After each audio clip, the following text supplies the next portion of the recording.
welcome again to another site visit. As always, and it's special. As always, it's always a special visit. Now I know I say that on all of our locations, but each one is always special in their own right, and we want to capitalize in each and every one of these opportunities.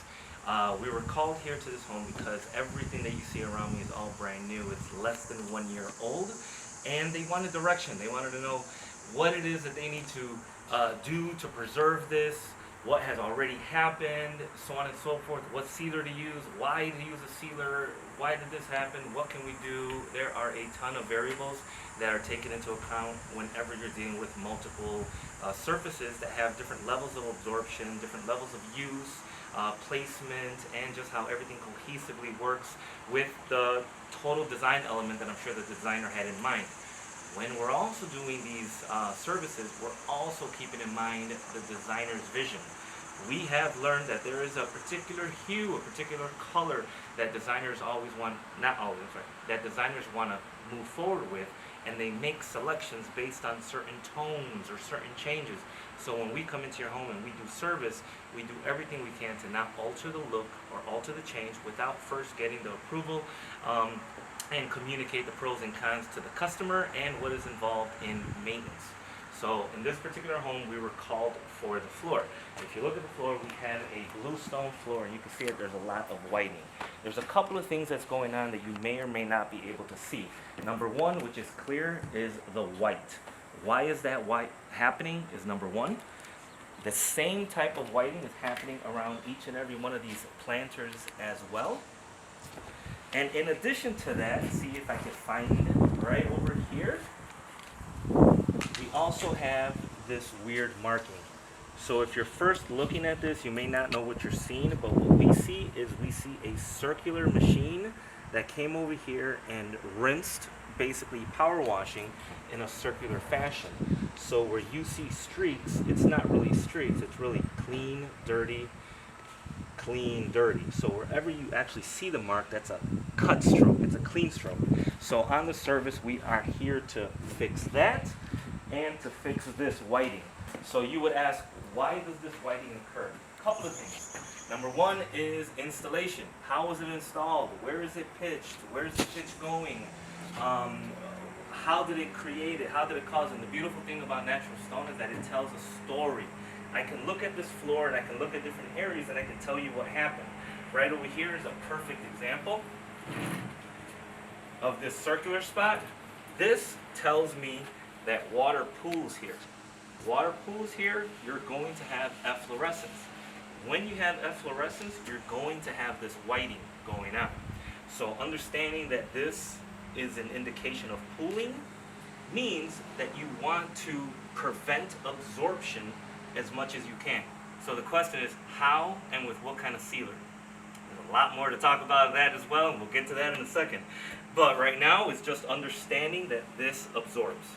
Another thing, if we look over here, we have more efflorescence. So you would ask, why is the efflorescence here much greater than it is over here? So two things to look at is, number one is look at all the texture that's on this side and look at how smooth this one is. So it's not just material, it's also the texture on the material that's going to determine the level of efflorescence.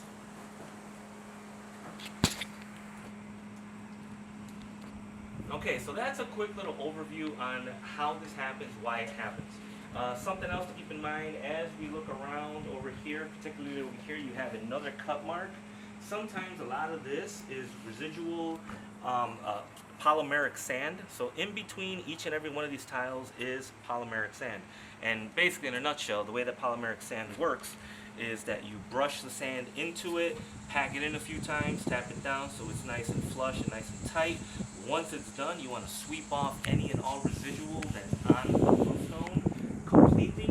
Once you do all that, then you want to go ahead and mist all of the polymeric sand so that it can kind of harden and bond. But if you don't sweep everything off, there's always going to be little residual and little remnants of that polymeric sand that ends up drying on the surface. So it's a matter of rinsing it away and washing it away. If we you look over here at the lower level landing of the area, it's actually going to illustrate my point. So right here, what you see is a much more uniform color of bluestone. You're also going to see a center area where it's dark, and then you're going to see where it doesn't exist anymore. Number one is you'll notice that efflorescence on here, there's barely any, if any at all. And the reason for that is because it's pitched. And because it's pitched, when it rains, it's rinsing it away, something that this porch was unable to have happen because it's covered. In addition to that, as far as those circle spots that are there, if you see that, nothing to panic about.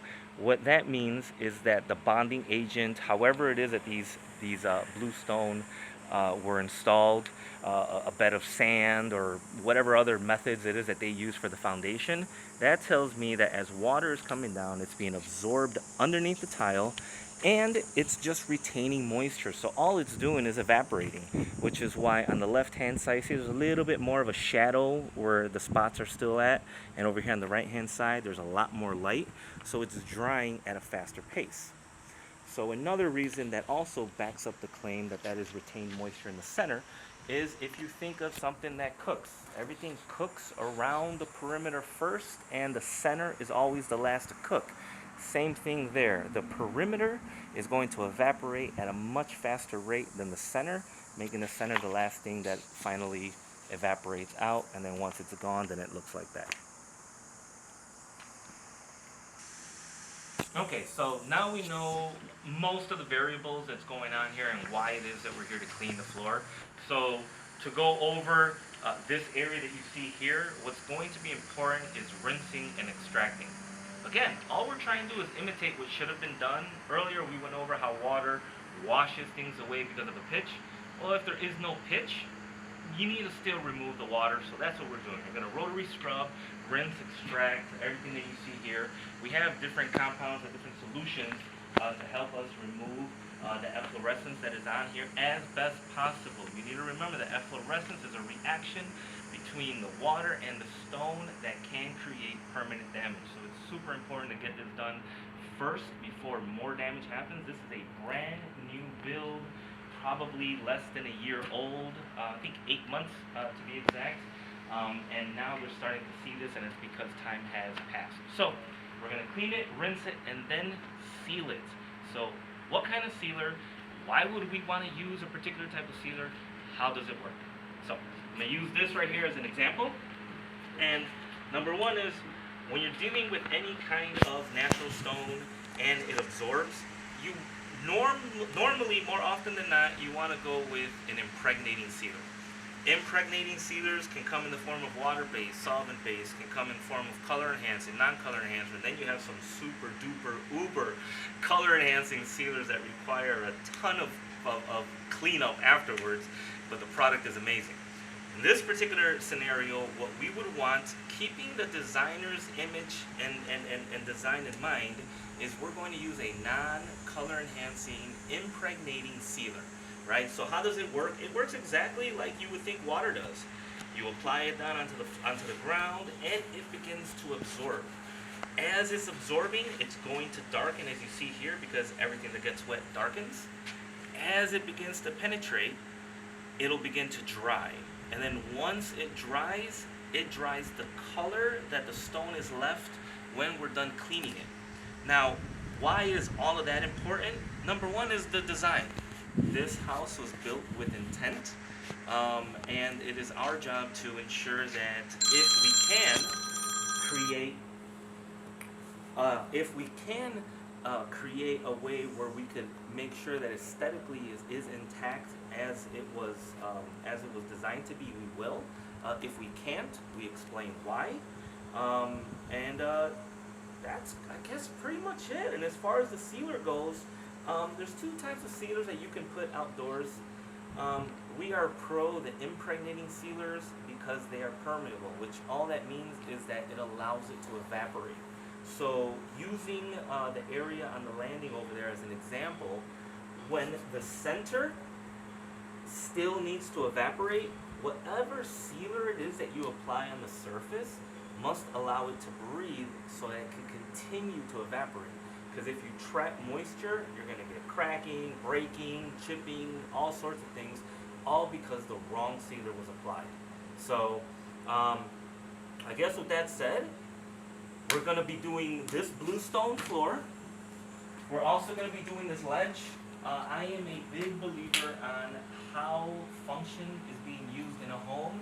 If this was my house and I wanted to just come over here and just have a cup of coffee or sweet and look at everything, this is an amazing spot for me to go ahead and sit my bottle of water, wine, beer, and or my friends, hot dogs. This is a really, really beautiful home where you can hang out and chill, and this is such a convenient area to set things on, and why wouldn't you? But the problem is now when we're dealing with this limestone, so you noticed how the bluestone absorbed. It absorbed at a good rate. This one is absorbing at a much faster rate. You could see that it's, look, I'm barely rubbing anything off. That implies how quickly it's absorbing. And if this is being done, the same exact thing with the wall. Now you want to think about the trail of water. Which way does water go and the course in which water travels? So cleaning, prepping, and sealing this ledge, this wall, and this floor all go hand in hand, and they should all be addressed accordingly. The same type of scrubbing methods that we'll use for the ground may be different than the scrubbing methods that we would use on a ledge. Our paperwork always reflects manual, mechanical, agitation, because at some point in time the foundation of everything is pre-spray, agitate, rinse, and extract. The question is how you're going to go about it, and how depends on where the surface is, how dirty it is, what's around it, what do we have to protect, what do we don't have to protect, etc.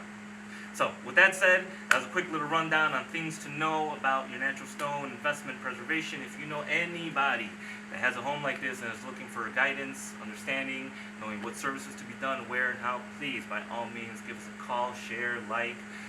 We're here to help. With that being said, thank you so much, and I'll catch you on the next site visit.